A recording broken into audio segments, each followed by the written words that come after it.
Hello guys, today is November 20th. Let's let's continue and finish the book Peter and Wendy.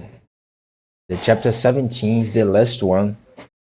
Let's go with it. Chapter 17. When Wendy grew up. I hope you want to know what became of the other boys. They were waiting below to give Wendy time to explain about them. And when they had counted 500, they went up. They went up by the stair because they thought this would make a better impression. They stood in a row in front of Mrs. Darling, with their hats off, and wished they were not wearing their pirate clothes. They said nothing, but their eyes asked her to heaven. They ought to have they ought to have looked at Mr. Darling also, but they forgot about him. Of course Mrs. Darling said at once that she would heaven, but Mr. Darling was curiously, curiously depressed, and they saw that he considered six a rather large number.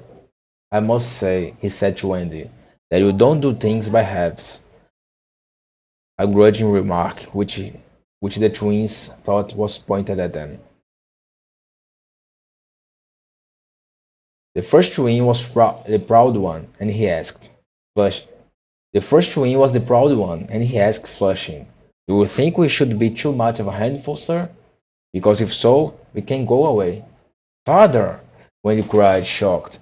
But still the cloud was on him. He knew he was behaving unworthily, but he could not help it. "We could lie doubled up." "You could lie doubled up," said Nibs. "I always I always cut the half myself," said Wendy. "George!" Mrs. Darling exclaimed, pained to see her dear one showing himself in such an infernal light. Then he burst into tears, and the truth came out. He was as glad to heaven as she was, he said, but, but he thought he thought they should have asked his consent as well as hers, instead of treating him as a cipher in his own house. "I don't think he's a cipher," Toddles cried instantly. "Do you think he's a cipher, Curly?" "No, I don't." "Do you think he's a cipher, Slightly?"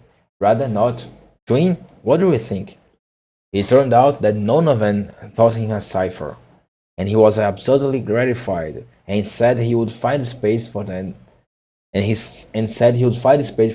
them all in the drawing room if they fitted him.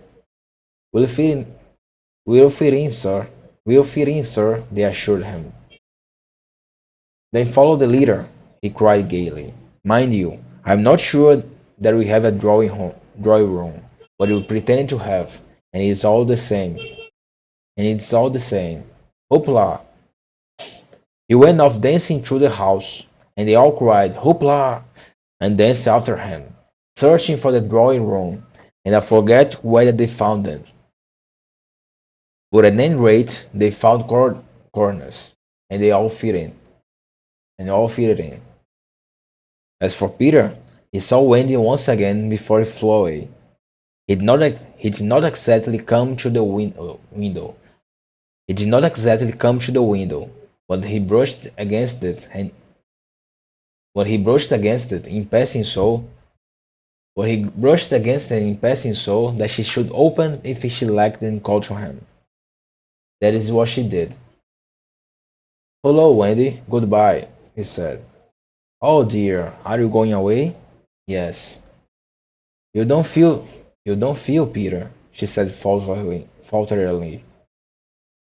"You don't feel, Peter," she said falteringly, "that you'd like to say anything to my parents about a very sweet subject?" "You don't feel, Peter," she said falteringly, "that you would like to say anything to my parents about a very sweet subject?" "No." "About me, Peter?" "No." Mrs. Darling came to the window. For a present, she was keeping a sharp eye on Wendy. She told Peter that she had adopted all the other boys, and would like to adopt him also. "Would you send me to school?" he inquired craftily. "Yes." "And then to an office?" "I suppose so." Soon I would be a man?" very soon. I don't want to go to school and learn solemn things, he told her passionately. I don't want to be a man. Oh, Wendy's mother, if I was if I was to wake if I was to wake up and feel there is a if I was to wake up and feel there was a beard, if I was to wake up and feel there was a beard. Peter, said Wendy the comforter, I should love you in a beard. And Mrs. Darling stretched out her arms to him, but he repulsed her. Keep back, lady. No one's going to catch me. No one's going to catch me and make me a man. But where are you going to live? We think in the house we built for Wendy. The fairies are to put in high ama- the fairies are the fairies are the fairies are to put it the fairies are to put it high up among the trees top the fairies are to put it high the fairies are to put it high up among the tree tops where they sleep at night. How lovely! Cried Wendy, so lovely that Mrs. Darling tightened up her grip. I thought all the fairies were dead, Mrs. Darling said. There are always a lot of young ones, explained Wendy, who was now quite an authority. Because you see, because you see, because you see, when a new baby laughs for the first time, a new fairy is born. And as there are always new babies, there are always new fairies. They live in nests on tops of trees, and the mauve ones are boys, and the white ones are girls, and the blue ones are just little sillies who are not sure what they are. I shall have such fun. I shall have such fun, said Peter, with eye on Wendy. It will be rather lonely in the evening, she said, sitting by the fire. I shall have think and go a twentieth part of the think and go a twentieth part of the way round, she reminded him a little tartly. Sneak telltale, sneaky telltale, Tink called out from somewhere round the corner. It doesn't matter, Peter said. Oh, Peter, you know it matters. Well then, come with me with the little house. May I, mummy? Certainly not. I have got you home again, and I mean to keep you. But he died so need a mother. But he died so but he died so need a mother. So do you, my love. Oh, all right, Peter said, as if he had asked her for polite Peter said, as if he had asked her from politeness merely. Peter said, all right, Peter said, as if he had asked her from politeness merely. But Mrs. Darling saw his mouth twitch, and she made this handsome offer. To let Wendy go to him for a week every year to do his spring cleaning. Wendy would have preferred a more permanent arrangement, and it seemed to her that spring would be long in coming. But this promise sent Peter away quite gay again. He had no sense of time, and was so full adventurous that all I have told you about him is only a halfpenny worth of him. I suppose it was because Wendy knew this was her last words to him were these rather plaintive ones. You won't forget me, Peter. You won't forget me, Peter, will you? Before spring cleaning time comes. You won't forget me, Peter, will you? Before spring cleaning comes. You won't forget me, Peter, will you? Before spring cleaning time comes. Of course, Peter promised. And then he flew away. He took Mrs. Darling's keys with him, the keys that have been for no one else. Peter took quite easily. Funny, but she seemed satisfied. Of course, all the boys went to school, and most of them got into class 3, but Slightly was put first into class 4 and then to class 5. Class 1 was the top class. Before they had attended school a week, they saw what goals they had been not to remain on the island. But it was too late now, and soon they settled down to being as ordinary as you and me or Jenkins Minor. It is sad to have to say that the power of flying gradually left them. At first, Nina tied their feet to the bedposts so that they should not fly away in the night, and one of their diversions and one of their diversions by day was to pretend to fall off buses. But by and by they ceased to tug at their bonds in bed, and found that they hurt themselves when they let go of the bus. In time they could not even fly after their hats. Want of practice, they call it. But what it really meant was that they no long was that they no longer believed. Michael believed longer than the other boys. Michael believed longer than the other boys, though they jeered at him. So, so he was with Wendy. So he was with Andy when Peter came at her for her at the end of the first year. She flew away with Peter in the frock she had woven for the leaves and berries in the Neverland, and her one fear was that he might notice how short he had become. But he never noticed. He had so much to say about himself. She had looked forward to the thrilling talks with him about old times, but new adventures had crowded the old ones from his mind. "Who is Captain Hook?" he asked with interest when she spoke of the arch-enemy. "Don't you remember?" she asked amazed. "How you killed him and saved all our lives? How you killed him and saved all our lives?" "I forget them after I killed them. I forget them after I killed them," he replied carelessly. When she expressed a doubtful hope that Tinker Bell would be glad to see her, he said, "Who is Tinker Bell?" "Oh, Peter," he said, shocked. But even when she explained, he could not remember. "There are such a lot of them," he said. "I expect she's no more." I expect she was right, for fairies don't live long, but they are so little that a short time seems a good while to them. Wendy was paying when Wendy was paying to find that the past year was but a yesterday to Peter. It had seemed such a long year of waiting to her, but it was exactly as fascinating as ever, and they had a lovely spring cleaning in the little house of the tree-tops. Next year he did not come for her. She waited in a new frock because the old one simply would not meet, but he never came. "Perhaps he's ill," Michael said. "You know he's never ill." Michael came close to her Michael came close to her and whispered, with a shiver, "Perhaps there is no such person, Wendy." And then Wendy would have cried if Michael had not been crying. Peter came next spring cleaning, and the strange thing was that he never knew he had missed a year. That was the last time the girl Wendy ever saw him. For a little longer she tried for his sake not to have growing pains, and she felt she was untrue to him when she got a prize for general knowledge.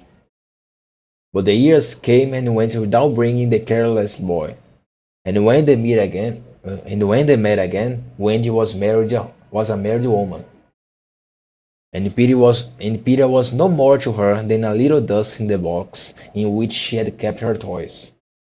Wendy was grown up. You need not to be sorry for her. She was one of the kind that likes to grow up. In the end, she grew up of her own free will a day quicker than other girls. All the boys were grown up and done, but all the boys were grown up and done for by this time. So it is scarcely worthwhile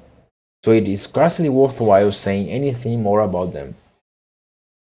You may see the twins and Nibs and Curly any day going to an office, each carrying a little bag and an umbrella.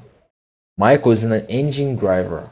He slightly married a lady of title, and so he became a lord. You see that judge in a wing come. You see that judge. You see that judge in a wing coming out of the iron door. That used to be Toros, the bearded man who doesn't know any story to tell us his children. The bearded man who doesn't know any story to tell his children was once. Hmm. The bearded man who doesn't know any story to tell his children was once John. Was once John, when he was married in a while with a pink sash. It is strange to think that Peter did not alight in the church and forbid the banns. Years rolled on again, and Wendy had a daughter. This ought not to be written in ink, but in a golden splash. She was called Jane, and always had an odd inquiring look, as if from the moment she was arriving on the mainland she wanted to ask questions. When she was old enough to ask, when she was old enough, when she was old enough to ask, and when she was old enough to ask them, they were mostly about. When she was old enough to ask him, they were mostly about Peter Pan. She loved to hear of Peter, and when he told her all she could remember in the very nursery from which the famous flight had taken place. It was Jane's nursery now, for her father had brought it at the 3%. For Wendy's father, who was no longer fond of stairs, Mrs. Darling was now dead and forgotten.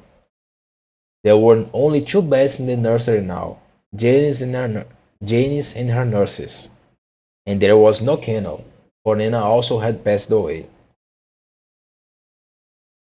She died of old age, and at the end she had been rather difficult to get on with, being very firmly convinced that no one knew how to look after children except herself. Once a week, Jane's nurse have Once a week Jane's nurse have her evening off, and then it was Wendy's part to put Jane to bed. There was the time for stories. It was Jane's invention to raise the sheet over her mother. It was Jane's invention to raise the sheet over her mother's head and her own, thus making a tent, and in the awful darkness to whisper, "What do you see now?" "I don't think I see anything tonight," says Wendy, with a feeling that if Nana were here, she would object to further conversation. "Yes, you do," says Jenny. "You see when you were a little girl. You see when you were a little girl." "This is a long time ago, sweetheart," says Wendy. "Ah, me, how time flies." "Does it fly?" "Does it fly?" asked the artful child. "The way you flew when you were a little girl?" "The way I flew? Do you know, Jenny, I sometimes wonder whether I ever did really fly." "Do you know, Jenny? Do you know, Jane? I sometimes wonder whether I ever did really fly." "Do you know, Jane? I sometimes wonder whether I ever did really fly." "Yes, you did. The dear old days when I could fly. Why can't you fly now, mother?" "Because I'm grown up, dearest. When people grow up, they forget the way." Why do they forget the way?" "Because they are no longer gay and innocent and heartless. It is only the gay and innocent and heartless who can fly." "What is gay and innocent and heartless?" "I do wish I were gay and innocent and heartless." Or perhaps when he admits she does see something. "I do believe," she says, "that it is this nursery." "I do believe it is. I do believe it is," says Jane. "Go on." They are now embarked on the great adventure of the night, when Peter flew in looking for his shadow. The foolish fellow, says Wendy, tried to stick it on his tried to stick it on with his soap. Tried to stick it on with soap, and when he could not, and when he could not, he cried, and that woke me, and I sewed it on for him. "You have missed a bit," interrupts Jane. "Who knows? Who knows this?" "You have missed a bit," interrupts Jane, who knows the story better than her mother. Who knows the story better than her mother. "When you saw him sitting on the floor crying, what did you just say?" "When he saw him sitting on the floor crying, what did you say?" "What did you say?" "I sat up in bed and I said, 'Boy, why are you crying?'" "Yes, that was it," says Jane with a big breath. And then he flew us all the way to the Neverland, and the fairies and the pirates and the redskins and the mermaid's lagoon and the home under the ground and the little house. Yes. Which did you like the best of all? I think I liked the home under the ground best of all. Yes, so do I. What was the last thing Peter ever said to you? The last thing he ever said to me was, just always be waiting for me, and then some night you'll hear me crowing. Yes, but alas, he forgot all about me when he said it with a smile. She was, she, she was as grown up as that. What did his crow sound like? Jane asked one evening. It was like this, when he said, trying to imitate Peter's crow. No, he wasn't, Jane said gravely. It was like this, and she did it ever so much better. And she did ever so much better than her mother. Wendy was a little startled. My darling, how can you know? I often hear it when I'm sleeping, Jane said. Ah, yes, many girls hear it when they are sleeping. But I was the only one who heard it awake. Who heard it out. Ah, yes, many girls hear it when Ah, yes, many girls hear it when they are sleeping. But I was the only one who heard it awake. Lucky you, said Jane. And then one night came the tragedy. And then the one night came the tragedy. It was the spring of the one. It was the spring of the year, and the story had been told for the night. And Jane was now asleep in her bed. Wendy was sitting on the floor, very close to the fire, so as to see the darn, for there was no other light in the nursery. And while she said darning, she heard a crow. Then the window blew open as of old, and Peter dropped on the floor. He was exactly the same as ever, and Wendy saw at once that he still had all his first teeth. He was a little boy, and she was grown up. He, she huddled by the fire, not daring to move, helpless and guilty, a big woman. Hello, Wendy, he said, not noticing any difference, for he was thinking chiefly of himself. And in the dim light, her white dress might have been the nightgown in which he had seen her first. Hello, Peter, she replied faintly, squeezing herself as small as possible. Something inside her was crying, Woman, woman, let go of me. Hello, where is John? He asked suddenly, missing the third bed. John is not here now, she gasped. Is Michael asleep? He asked with a careless glance of Jane. Yes, she answered, and now she felt that she was untrue to Jane as well as to Peter. Yes, she answered, and now she felt that she was untrue to Jane as well as to Peter. That is not Michael, she said quickly, lest a judgment should fall on her. Peter looked. Hello, is it a new one? Yes. Boy or girl? Girl. Now surely he would understand, or not a bit of it. Peter, she said faltering, are you expecting me to fly away with you? Of course. That is why I have come, he added a little sternly. Have you forgotten that his have you forgotten that this is have you forgotten that this is a spring cleaning time? She knew it was useless to say that he had she knew it was she knew it was useless to say that he had let she knew it was useless to say that he had let many spring cleaning times pass. I can't come, she said apologetically. I have forgotten how to fly. I'll soon teach you again. Oh, Peter, don't waste the fairy dust on me. She had risen, and now at last a fear assailed him. What is it? He cried, shrinking. I'll turn up the light, she said, and then you can see for yourself. For almost for almost the only time in his life that I know of, Peter was afraid. Don't turn up the light, he cried. She let her hands play in the hair of the She let her hands play in the hair. she let her and She let her hands play in the hair of the tragic boy. She was not a little girl heartbroken about him. She was a grown woman slimy at it all. But they wore wet smiles. But they wore wet smiles.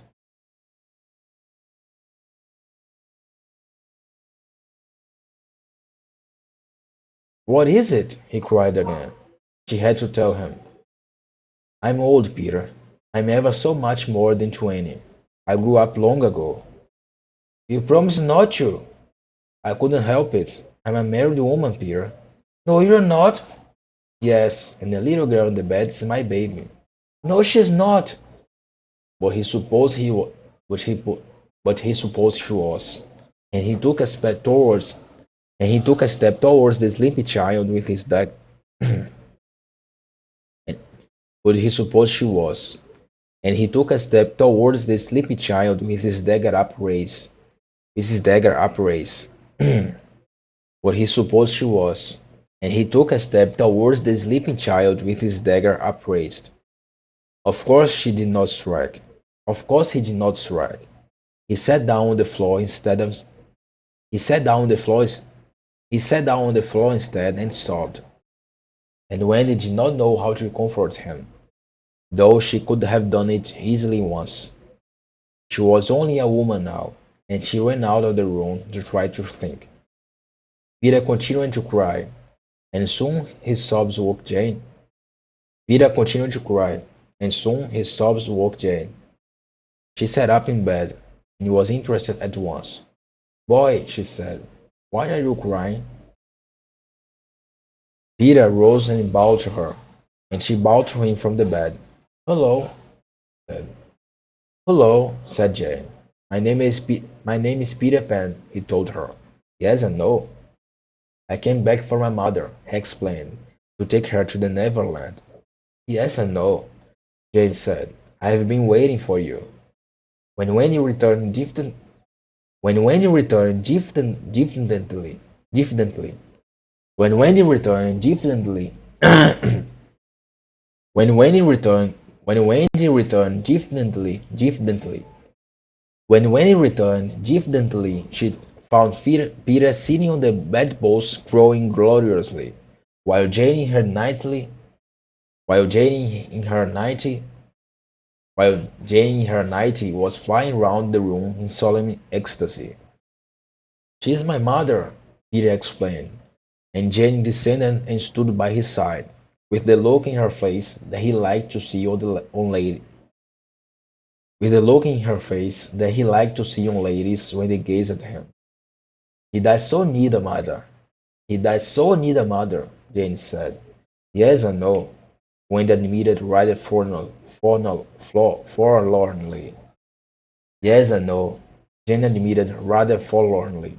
No one knows it so well as I.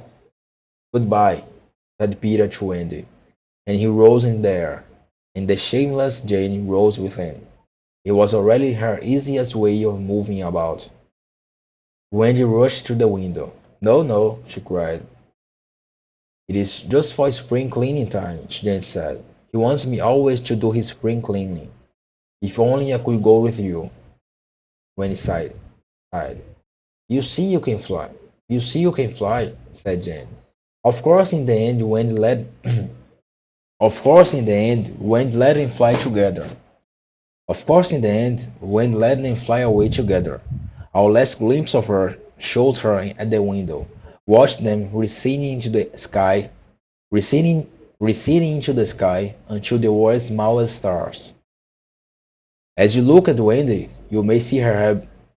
As you look at Wendy, you may see her hair becoming white, and her figure little again, and her figure little again.